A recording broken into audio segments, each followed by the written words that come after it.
Apa kabar semuanya?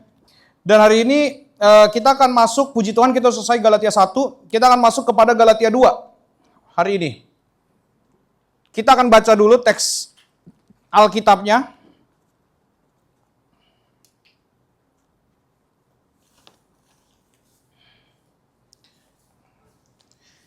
Kita hari ini hanya akan bahas ayat 1 sampai 4, tapi supaya bisa mengerti konteks kita akan baca sampai ayat yang ke-10. Supaya kita bisa sama-sama memahami secara garis besar apa sih yang sebenarnya Paulus sedang sampaikan di dalam kitab Galatia 2, ayat 1 sampai kepada ayat yang ke-10. Saya akan bacakan untuk kita semua, mari diperhatikan dengan judul perikop, Paulus diakui oleh para rasul. Kemudian setelah lewat 14 tahun, aku pergi pula ke Yerusalem dengan Barnabas dan Titus pun kubawa juga. Aku pergi berdasarkan suatu penyataan, dan kepada mereka aku bentangkan Injil yang kuberitakan di antara bangsa-bangsa bukan Yahudi, dalam percakapan tersendiri kepada mereka yang terpandang, supaya jangan dengan percuma aku berusaha atau telah berusaha. Tetapi kendati pun Titus yang bersama-sama dengan aku adalah seorang Yunani, namun ia tidak dipaksa untuk menyunatkan dirinya. Memang ada desakan dari saudara-saudara palsu yang menyusup masuk, yaitu mereka yang menyelundup ke dalam untuk menghadang kebebasan kita yang kita miliki di dalam Kristus Yesus. Supaya dengan jalan itu mereka dapat memperhambakan kita. Tetapi sesaat pun kami tidak mau mundur dan tunduk kepada mereka, agar kebenaran Injil dapat tinggal tetap pada kamu. Dan mengenai mereka yang dianggap terpandang itu, bagaimana kedudukan mereka dahulu itu tidak penting bagiku sebab Allah tidak memandang muka. Bagaimanapun juga mereka yang terpandang itu tidak memaksakan sesuatu yang lain kepadaku. Tetapi sebaliknya, setelah mereka melihat bahwa kepadaku telah dipercayakan pemberitaan Injil untuk orang-orang tak bersunat, sama seperti kepada Petrus untuk orang-orang bersunat, karena yang telah memberikan kekuatan kepada Petrus untuk menjadi rasul bagi orang-orang bersunat, ia juga yang telah memberikan kekuatan kepadaku untuk orang-orang yang tidak bersunat. Dan setelah melihat kasih karunia yang dianugerahkan kepadaku, maka Yakobus, Kefas, dan Yohanes, yang dipandang sebagai soko guru jemaat, berjabat tangan dengan aku, dan dengan Barnabas sebagai tanda persekutuan, supaya kami pergi kepada orang-orang yang tidak bersunat, dan mereka kepada orang-orang yang bersunat. Hanya kami harus tetap mengingat orang-orang miskin, dan memang itulah yang sungguh-sungguh kuusahakan melakukannya. Jadi ini yang akan kita bahas pada siang hari ini mengenai Paulus diakui oleh para rasul. Saudara-saudara, saya akan mengajak kita bersama-sama untuk mengingat dulu pertama-tama apa yang terjadi di pasal sebelumnya. Karena minggu lalu kita soalnya tidak membahas Galatia ya. Saya takut saudara-saudara lupa. Kita akan coba membahas yang ada di pasal 2 ini. Tapi kita akan coba ingat dulu apa yang terjadi di pasal 1, terutama di ayat 11 sampai ayat yang ke-24. Di dalam pembahasan kita, di dalam bagian itu, kita kemarin membagi menjadi ada tiga phase perjalanan Paulus. Sekali lagi, ada 3 phase atau tiga fase yang Paulus bagikan di dalam perjalanan hidupnya. Yaitu yang pertama, Paulus sebelum bertobat. Yang kedua, Paulus mengalami pertobatan. Yang ketiga, hidup di dalam pertobatan. Sebelum bertobat, Paulus adalah Yudais sejati. Jadi kita harus ngerti ini, Paulus itu orang Yahudi, dia adalah Yudais sejati. Artinya, dia sangat-sangat taat sama Taurat. Oke? Penekanan ini harus kita ingat baik-baik. Dia sangat taat sama Taurat. Bahkan di dalam teks Alkitabnya, di ayat 12, ayat 13, ayat 14, di situ dikatakan, kalau Paulus itu lebih maju daripada orang-orang yang seangkatannya. Jadi kita harus ngerti bahwa dia ini melakukan kebaikan, melakukan hukum Taurat lebih daripada yang lain.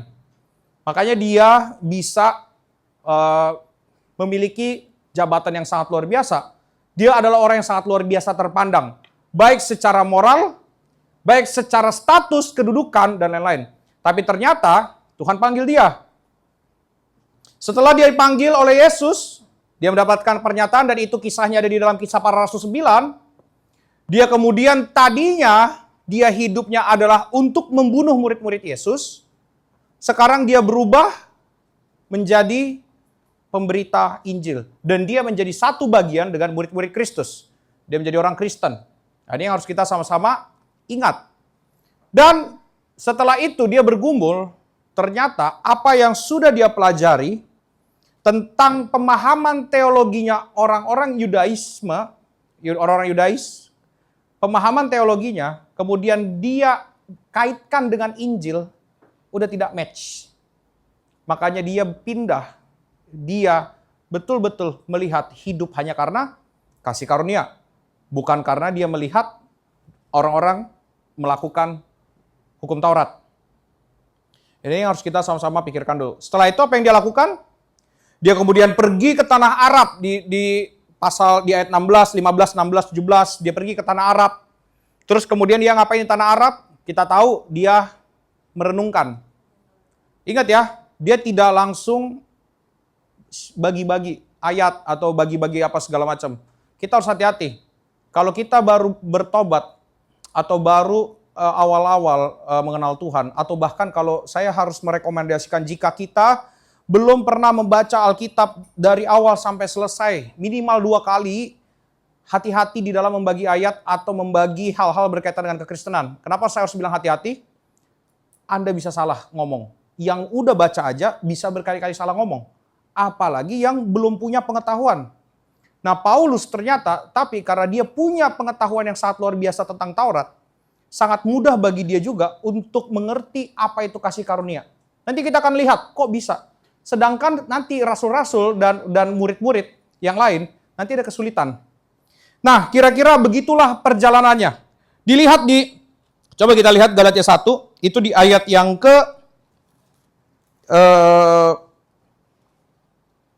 ayat 17, di ayat 18, ayat 18-19.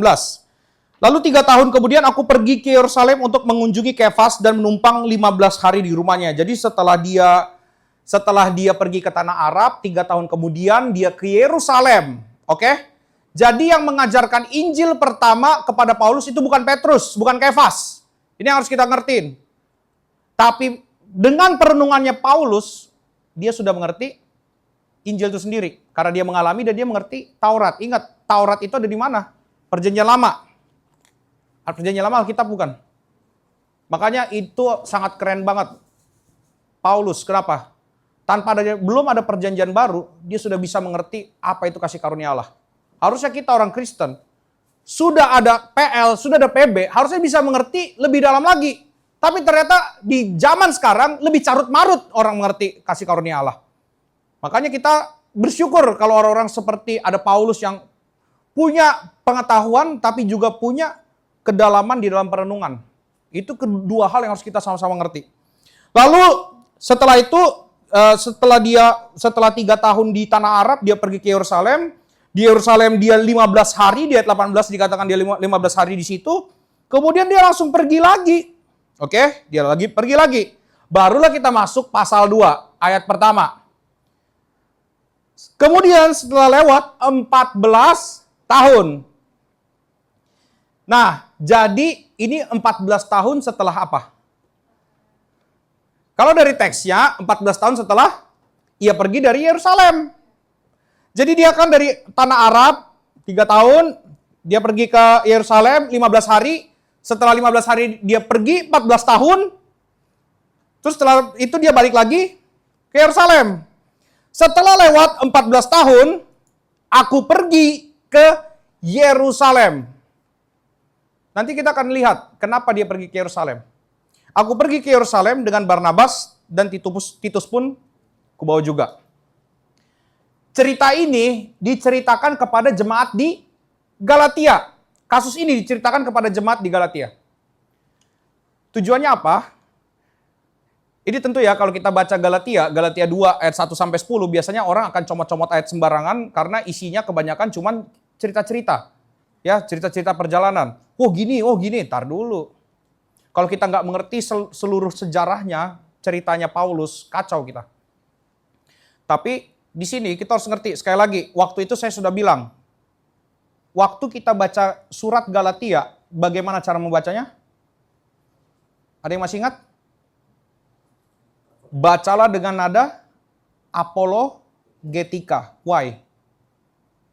Karena disinilah, di Galatialah terjadi penyelewengan berita Injil. Makanya saya ingatin lagi, Paulus tidak memulai surat ini dengan ucapan syukur.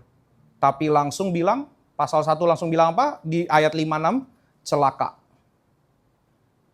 Tumben-tumbenan Paulus langsung to the point ngomongin celaka. Celakalah, celakalah. Dan dia tidak ngomongin celaka sekali. Tapi kalau di surat lain, selain Korintus, Korintus juga agak bermasalah. Efesus, Filipi, aku bersyukur setiap kali mengingat kamu. Betul? Galatia nggak ada.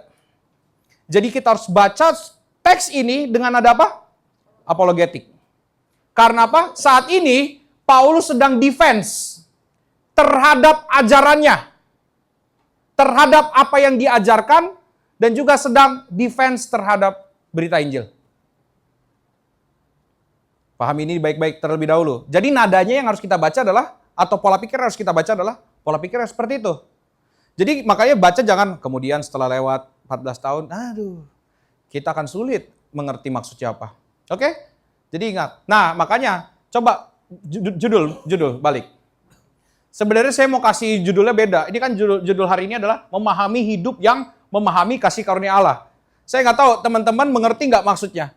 Jadi yang saya mau maksudkan adalah kita mencoba memahami hidupnya Paulus. Memahami hidup yang memahami kasih karunia Allah. Tapi sebenarnya tadinya saya mau kasih judulnya apa? Lebih ke Paulus mau kasih paham sama orang-orang di Galatia. Iyalah, ini sebenarnya cerita-cerita, gue mau kasih paham nih sama lu nih. Jadi nadanya kayak gitu, oke? Nada bacanya seperti itu. Jangan dibaca dengan santai, kemudian. Ya kan baca ayat 1, pasal 2, kemudian.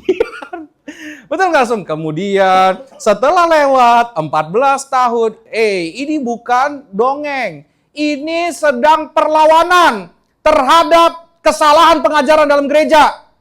Jangan pakai nada yang main-main. Ingat, Galatia ini sedang ada krisis serius. Karena orang sedang lari daripada Injil. Itu serius bagi gereja. Oke, nadanya udah ingat semua ya? Oke, sudah mulai, berarti nadanya udah tinggi tuh. Ya, C4.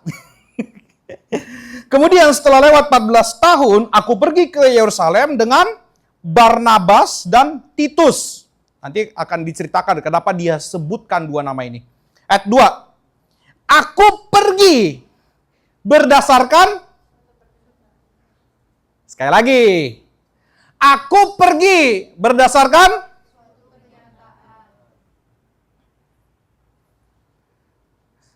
ayat pasal 1 ayat 12.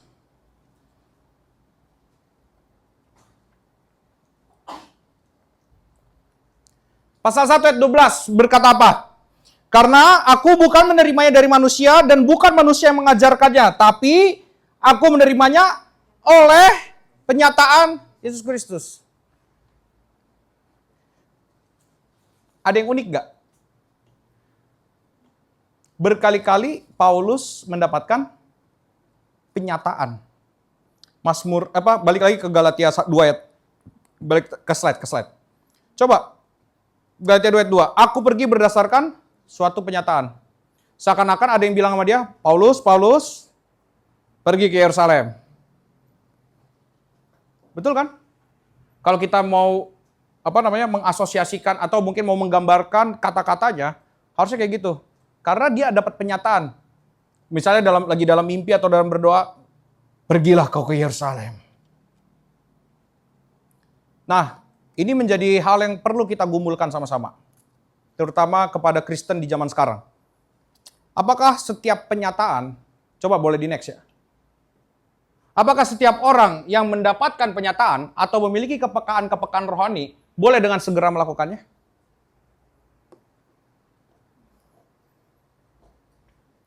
Sekali lagi. Apakah setiap orang yang mendapatkan penyataan atau memiliki kepekaan rohani, boleh dengan segera melakukannya? Tentu, ini tidak berkaitan langsung dengan cerita ini keseluruhan. Tapi saya harus tetap mengajarkan ini dengan satu hal ini, karena ternyata Paulus berkali-kali ngomongin hal ini. Jadi mari kita coba sama-sama gumulkan dengan dua cara. Boleh di next. Yang pertama, apakah ini ya, kita akan gumulkan dengan dua cara. Yang pertama, apakah hal ini hanya terjadi kepada Paulus dan rekan-rekan dan rekan-rekan para rasul untuk menunjukkan sebuah otoritas rohani? Yang kedua, bagaimana melihat kejadian tersebut di saat itu dan di zaman sekarang? Bagaimana kita melihat pernyataan yang datang kepada Paulus, bagaimana? Dan juga kepada, apakah itu cuma terjadi kepada Paulus, para rasul, atau terjadi kepada siapa aja? Dan seharusnya bagaimana orang Kristen bisa melihat hal ini? Oke? Supaya apa? Kalau ada orang, ini saya hanya men-trigger saudara, supaya apa? Jangan sampai kita mudah percaya dengan orang-orang yang ngomong, saya dengar suara Tuhan, kamu begini, kamu begitu, kamu begini, begitu. Oke? Kita akan coba menyelidiki. Oke? Andre langsung begini. Dan teman-teman, kenapa saya tertarik menyelidiki ini? Ada yang sudah cerita sama saya, hancur jiwanya gara-gara ginian. Oh iya, ini nggak main-main. Nggak main-main. Jangan pernah main-main sama menjadi Tuhan. Kalau kalian bukan Tuhan, jangan jadi Tuhan. Oke?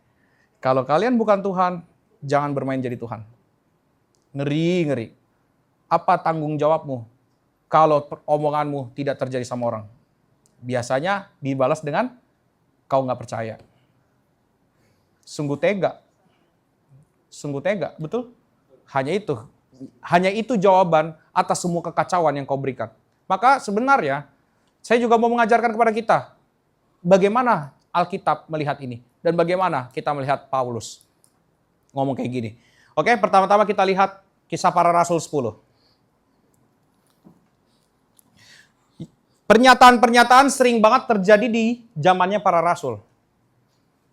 Terutama di dalam peristiwa-peristiwa Kisah Para Rasul. Oke? Kisah Para Rasul 10.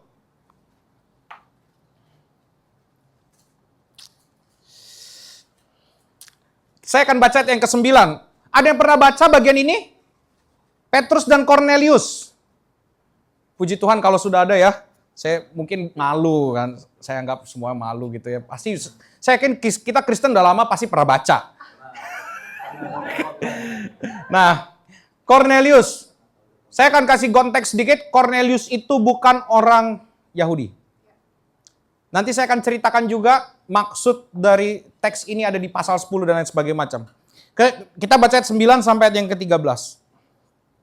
Keesokan harinya ketika ketiga orang itu berada dalam perjalanan dan sudah dekat dengan kota Yope, kira-kira pukul 12 tengah hari, naiklah Petrus ke atas rumah untuk berdoa.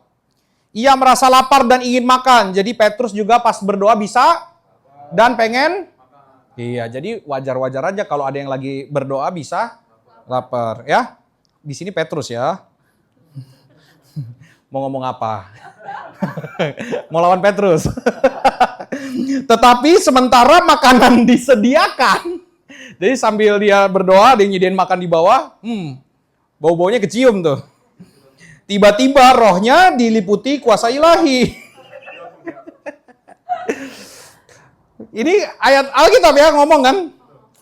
Tampak olehnya langit terbuka dan turunlah suatu benda berbentuk kain lebar yang bergantung pada keempat sudutnya yang diturunkan ke tanah.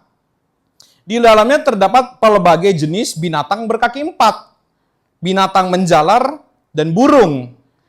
Kedengaranlah olehnya suatu suara yang berkata, "Bangunlah hai Petrus, sembelilah dan makanlah." Tetapi Petrus menjawab, "Tidak Tuhan, tidak, sebab aku belum pernah makan sesuatu yang haram dan tidak tahir."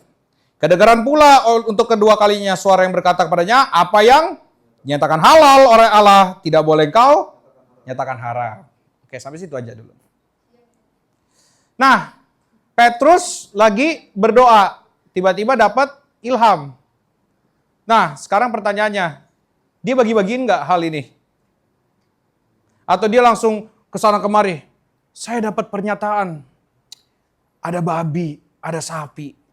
Babi itu artinya adalah ini, sapi enggak. Kalian harus ngerti, setelah kenapa Petrus mendapat penglihatan itu, karena Petrus merasa keselamatan hanya untuk orang Yahudi. Saat itu, Cornelius bukan orang Yahudi. Jadi di saat itu, nanti mau dibaca sampai pasal ayat terakhir dari teks ini, kita akan temukan pernyataan itu tujuannya untuk menyatakan apa? Allah mau Petrus juga mengunjungi orang non-Yahudi. Karena keselamatan pun disediakan bagi mereka. Bukan hanya orang Yahudi. Nah, makanya nanti Kisah Rasul, saya akan memberikan sebuah kunci membaca kitab Kisah Para Rasul. Kisah Para Rasul pasal 1 dimulai dengan kata, pergilah ke Yerusalem, Yudea, Samaria, ujung bumi. Itu adalah 4 fase dari tulisan Kisah Para Rasul. Fase pertama dimulai di Yerusalem, pasal 2. Fase kemudian ke Yerusalem, Yudea. Terus masuk fase ketiga, Samaria. Itu di mana? Pasal 8.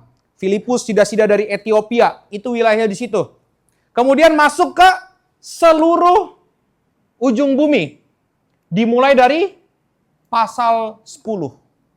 Jadi perjalanan pemberitaan Injil menuju kepada bangsa-bangsa lain non-Yahudi dimulai dari pasal 10. Jadi itu fasenya. Dan di setiap fase itu ada Petrus yang bicara. Pasal 2 Petrus, nanti juga dimulai untuk Yerusalem juga Petrus, Yudea Petrus, Samaria, ujung bumi juga dimulai dari Petrus. Sebelum akhirnya Paulus yang maju. Gitu cara baca kitab Kisah Para Rasul. Tadi yang mendapat penyataan siapa? Petrus. Rasul bukan? Nah, jadi apakah cuma rasul? Apakah hanya hamba-hamba Tuhan? Nah, ini yang menarik. Sekarang kita coba buka Kisah Rasul 7. Ayat yang ke-54-55. Perikopnya judulnya apa? Stefanus dibunuh, Saulus hadir. Ketika anggota-anggota mahkamah agama itu mendengar semuanya itu, sangat tertusuk hati mereka, maka mereka menyambutnya dengan gertakan gigi. Tetapi Stefanus yang penuh dengan Roh Kudus menatap ke langit lalu melihat kemuliaan Allah dan Yesus berdiri sebelah kanan Allah. Lalu katanya, sungguh aku melihat langit terbuka dan Anak Manusia berdiri di sebelah kanan Allah. Itu buat orang Yahudi penghinaan besar. Karena ada arti yang sangat penting dengan kata di sebelah kanan Allah. Maka kemudian ayat 57 apa? Berteriaklah mereka dan menutup telinga. Itu karena sesuatu yang sangat sakral buat orang Yahudi. Tapi saat itu apa yang dilihat Stefanus? Anak Manusia berdiri di sebelah kanan Allah. Siapa yang lihat? Siapa yang lihat? Stefanus siapa? Sebentar. Pasal 8, lanjut. Pasal 8 ayat ke-26. Bukan ayat 26. Ayat 38-39. Lalu orang Ethiopia itu menyuruh menghentikan kereta itu dan keduanya turun ke dalam air. Baik Filipus, kali ini Filipus ya, maupun sida-sida itu, dan Filipus membaptis dia. Dan setelah mereka keluar dari air, Roh Tuhan tiba-tiba melarikan Filipus dan sida-sida itu tidak melihatnya lagi. Ia meneruskan perjalanannya dengan sukacita. Jadi Filipus dilariin sama Roh Tuhan, 40. Tetapi ternyata Filipus ada di Asdod. Dia ngapain? Ia berjalan melalui daerah itu dan memberitakan Injil. Jadi sekarang siapa yang mengalami? Siapa yang mengalami pernyataan atau bahkan mujizat-mujizat daripada Allah? Ada yang rasul, ada yang bukan rasul. Siapakah dua manusia ini? Stefanus dan Filipus? Itu ada jawabannya di dalam Kisah Para Rasul 6. Coba kita buka ya. Sorry, kita buka ayat sangat banyak supaya kita semua ngerti konteksnya.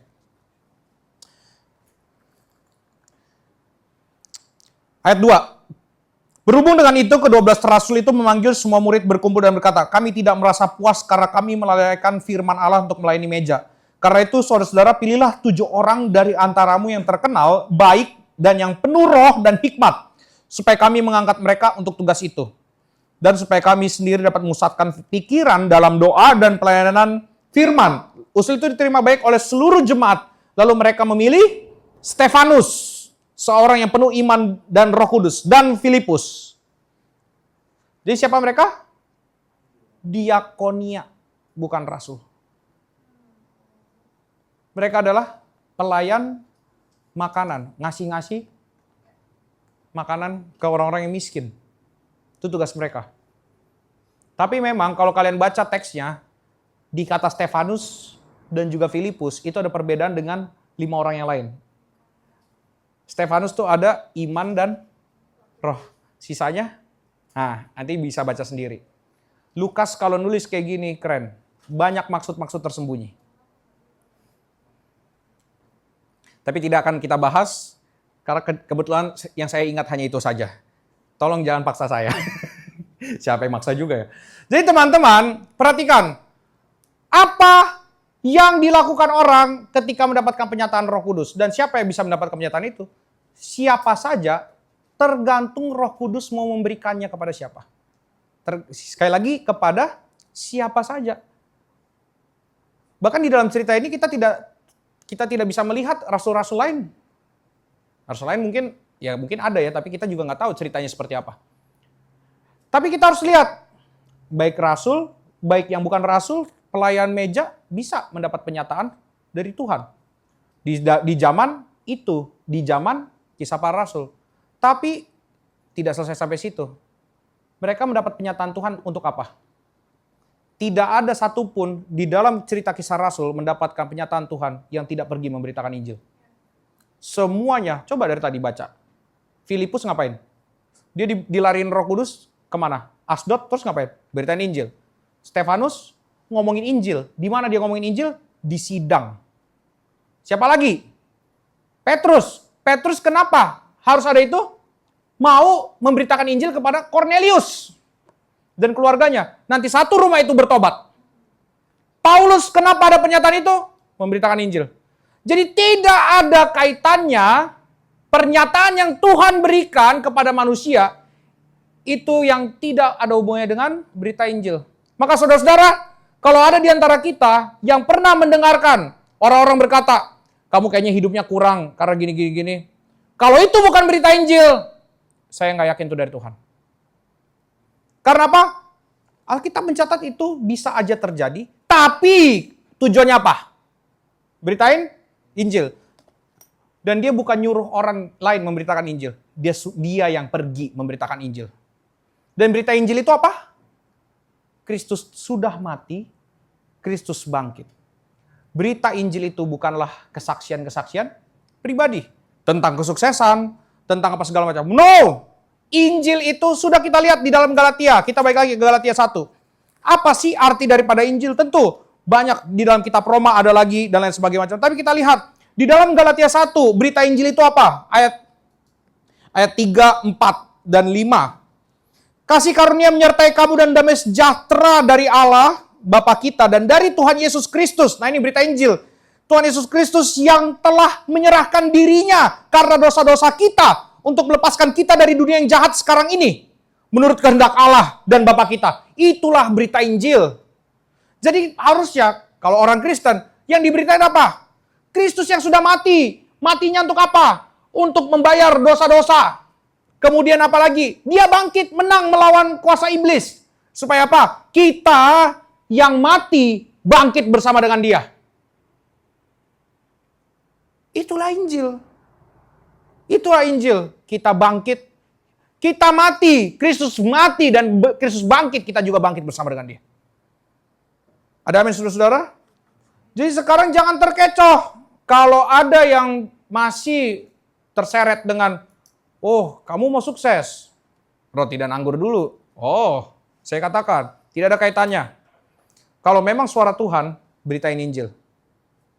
Bahkan kalau kita melihat amanat agung aja, intinya disuruh beritain Injil. Lah kok bisa ada suara Tuhan yang lain? Ingat loh, inti amanat agung apa? Beritain Injil. Itu suara siapa? Tuh, siapa? Yesus kan? Yesus langsung ngomong kan, beritain Injil. Apakah Allah itu labil sehingga ada berita lain yang harus disampaikan kepada manusia? Tidak. Berita cuma satu, beritain Injil. Kalau begitu, kesemuanya, mulai dari kebangkitan Yesus sampai kepada wahyu, intinya apa? Injil. Tidak ada yang lain. Oke? Makanya di dalam Galatia 2 ayat 2, aku pergi berdasarkan suatu penyataan. Jadi di sini kita bisa terima kalau Paulus memang betul-betul mendapat penyataan. Kenapa? Karena di dalam perkataan ayat 2 selanjutnya dia ngomong apa? Dan kepada mereka ku bentangkan Injil. Jadi dia mendapat penyataan, lalu dia ngapain? Membentangkan Injil. Sampai sini bisa dimengerti? Dia membentangkan Injil yang diberitakan di antara bangsa-bangsa non-Yahudi. Emang ada apa sih saat itu? Nah, oke. Yang tadi lupain aja semuanya, gue juga udah lupa sama semua ceritanya tadi. Saya juga capek menyampaikan ya. Kita akan masuk ke dalam hal yang lebih akan mengerucut kepada ceritanya. Emang apa sih yang terjadi di dalam cerita yang diceritakan oleh Paulus ini? Dan mungkin nanti teman-teman bisa nggak nyangka, hah begini ya? Karena waktu saya baca, saya juga, hah apa? Injil? Saya juga, wow. Oke, memang ada apa di dalam Galatia 2 ayat 2? Ini ternyata berkaitan dengan Kisah Para Rasul pasal 15. Yuk kita buka. Kita hari ini banyak buka Kisah Para Rasul supaya kita ngerti sejarahnya, konteksnya. Kisah Para Rasul pasal 15. Kita baca dulu ayat pertama, ayat yang kedua. Sidang di Yerusalem. Judulnya apa? Kira-kira siapa yang disidang? Siapa yang disidang? Ada yang udah pernah baca cerita ini? Siapa yang disidang? Paulus. Siapa yang sidangin Paulus? Nah ini penting nih. Penting nih, siapa yang sidangin Paulus? Ayat 1.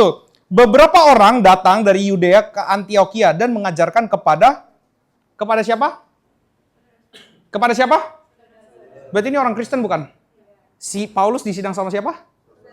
Berarti orang? Jadi di sidang Yerusalem ini bukan sidang-sidang seperti sidang penghukuman atau sidang negara, bukan. Yang sidang Paulus adalah saudara-saudara. Orang Kristen. Oke? Paham dulu ceritanya ya? Saudara-saudara situ. Memang ada apa? Nah ini, perhatikan. Jikalau kamu tidak disunat menurut adat istiadat yang diwariskan oleh Musa, kamu tidak dapat diselamatkan. Oke, sebelum masih situ. Pertanyaannya, ini Paulus disidang di Yerusalem. Betul? Nah, sekarang pertanyaannya. Setelah dia pergi keliling berapa tahun? Totalnya berarti apa yang 3 tahun di Arab? 17. Bayangkan selama 17 tahun, ternyata di daerah itu orang masih berpikir selamat juga karena sunat. Pertanyaannya, di situ ada Petrus gak? Tar dulu, sabar, pelan-pelan. Di situ ada Petrus gak?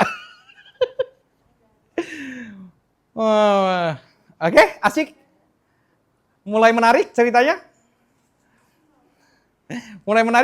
ya. Ayat 2. Tetapi Paulus dan Barnabas dengan keras melawan dan membantah pendapat mereka. Siapa yang melawan? Paulus dan Barnabas. Lawan siapa?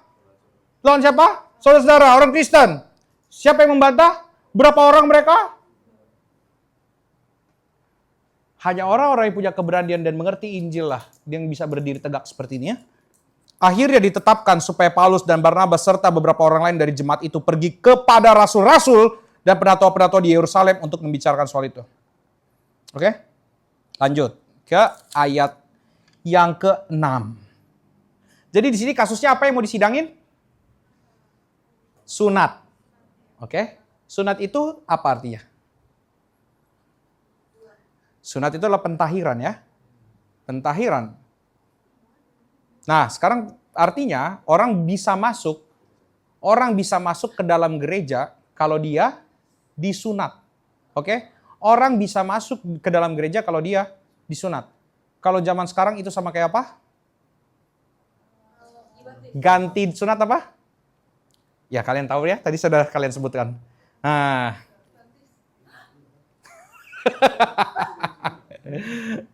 Ngerti? Ayat 6. Ayat 6 ya. Maka bersidanglah rasul-rasul dan penatua-penatua untuk membicarakan soal itu. Soal apa? Sunat. 7. Sesudah beberapa waktu lamanya berlangsung, bertukar pikiran mereka. Bayangkan ya, berarti di sini rasul-rasul ngapain?